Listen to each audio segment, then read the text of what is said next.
Your point's quite well made, Speaker. I'll again thank delegates not to call me Madam Chair or Madame la Présidente. I'm a non-binary person. My pronouns are they, them, and their. Chair is sufficient.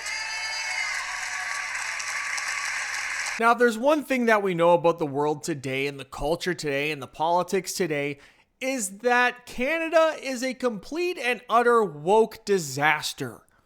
Nothing has been more evident of that than the new Democratic Party, it's called the NDPs here in Canada, having a little get-together where they, how do I describe this? Where it was just a bunch of LGBTQ, particularly the MMIW. Let them play the new acronym.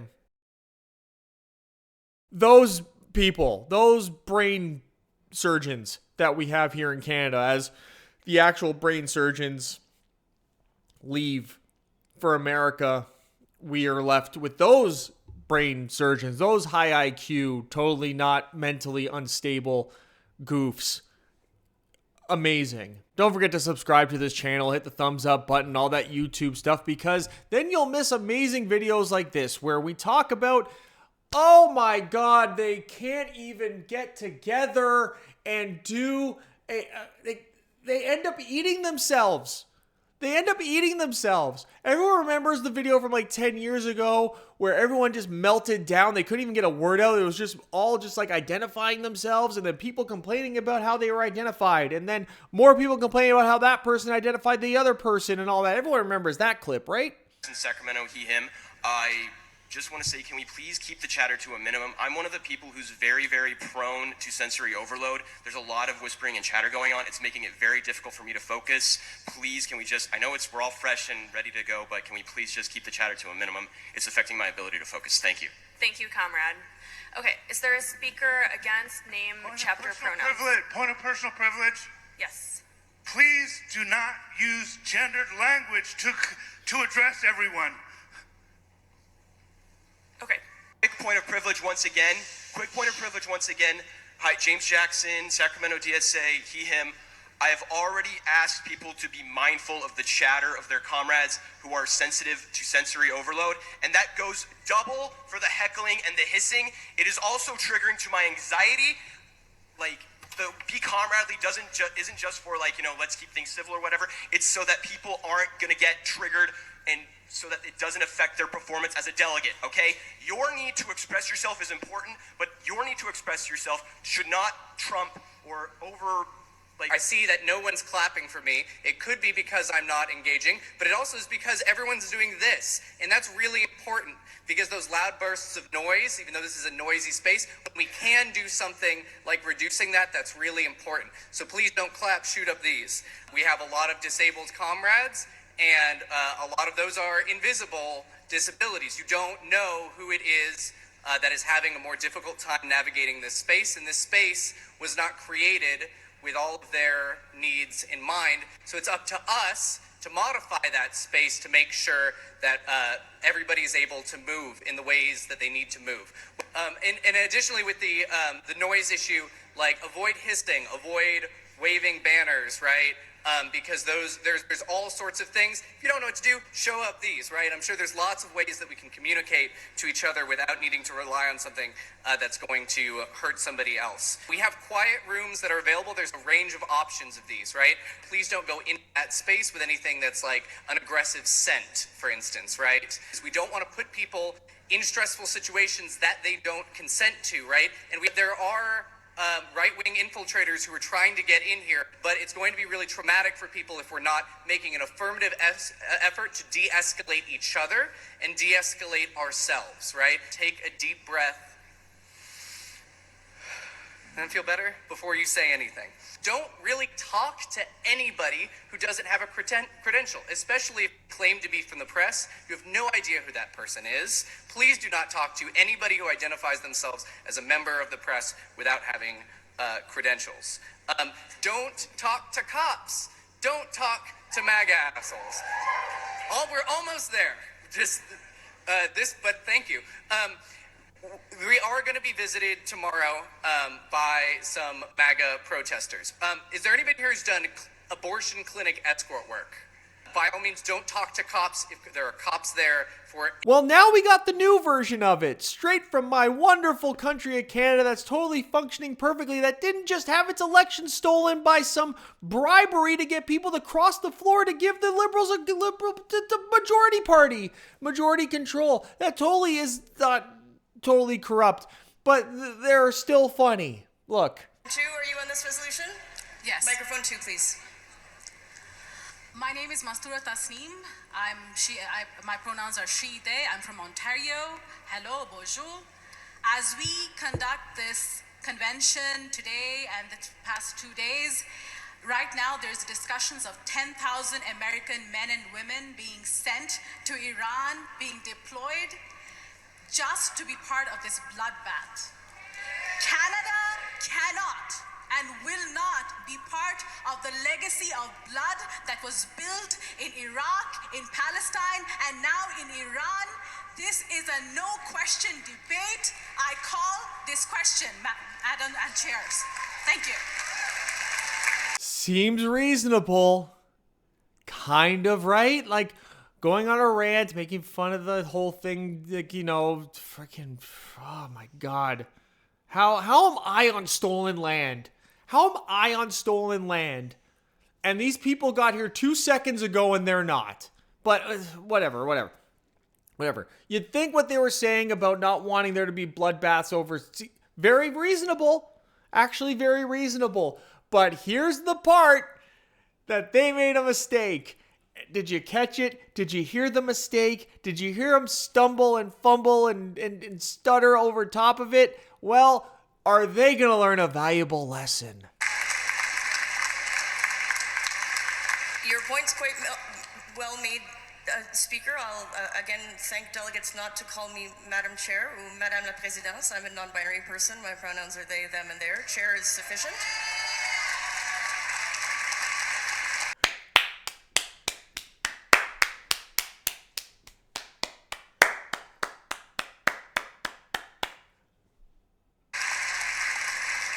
And with regret, you've spoken to the resolution. It's not open to you to also call the question. If the question is the will of the House, someone else must call it because we heard from you in substantive debate. Okay, I was not aware. Weird rule. Microphone 4. Yes, thank you. Isn't this amazing? Isn't it just amazing how they behave? The arrogance, the smarminess that they have, isn't it just, it just oozes out of them. The arrogance and the condescension and oh my God. Like, do you see the look on white lady I need to be a victim all the time's face? Like how much pride she took in being like, actually, you broke the rules and just call me chair. Just call me chair. Call me sofa. Call me table. But don't call me madam, even though it's totally obvious that I'm a madam. This is the state of Canada. This is what happens when you are in a country, okay? This is what happens when you're in a country where you have a bunch of people where they're all these white upper middle class people who are complete and utter egomaniacs and are complete and utter narcissists who will do anything to shoehorn themselves into victimhood because in their ideology, victimhood is currency. Money grows on fucking trees for these idiots. You know, they got family money, something, where there's no respect for the dollar, no respect for how it's earned, which is why all they do is vote in favor of this type of cultural nonsense while the rest of the country crumbles, right? How many of these people you think during the last election cycle and also commenting on the American election cycle we're talking about the importance of democracy and the importance of there not being a dictatorship and representative government and all this kind of stuff? How many of them do you think were doing that? I will tell you all of them. It was Justin Trudeau's favorite word, as he was always long on the s because he's sus. Glad he got Katy Perry, though, his reward for being a tyrant on behalf of the establishment globalist. Good for you, pal. I hope that she actually is a female and not one of those transformers that you rumor to have loved so much anyway. So maybe you're just having the best of time. But none of these people are going to go out there and none of them are going to complain about what Carney did, where he literally bribed MPs to go to cross the floor to give the Liberals a majority. None of them are even questioning the fact that despite Canada being the number 4 oil-rich country in the world, that a war that had nothing to do with us somehow jacked our prices up on oil higher than the United States, who are the ones at war. None of them are protesting the idea that while these prices, it did go up for everybody, apparently. For us, it made no sense, but it did go up for everybody.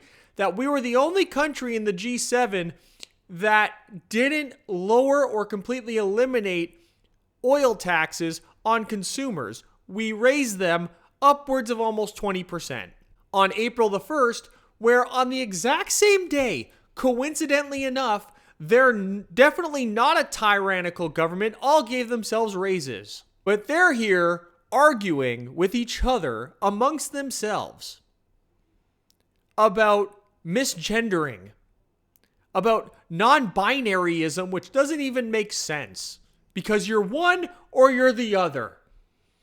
You're a guy or you're a girl. If you want to be born a guy and say that you're a girl, you're at least picking a side.